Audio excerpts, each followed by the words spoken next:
this is Angel and welcome to Hoteche Power Tools. Alam niyo ba na si Hoteche ay maraming uri ng tools na ino-offer? Let me introduce you the 3 common pliers. This one is the long nose plier, diagonal cutting plier, and the combination plier. So, ano nga ba mga uses ng mga hand tools na ito? Di mo alam yun, no? Halika. Tuturo ko sa'yo lahat ng yun. Long nose plier is a long and thin shape of a jaw which gives great advantage in accessing areas wherein a regular plier can't reach. It is used to grip small objects, reach small spaces, holding wires, bend loops, and attach wires. Diagonal cutting plier.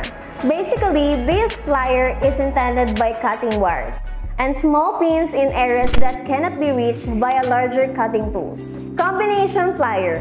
It is a multi-purpose plier wherein it is commonly used in clipping wires and holding objects, as well as in gripping, compressing, bending, twisting, and also cutting various materials or wires.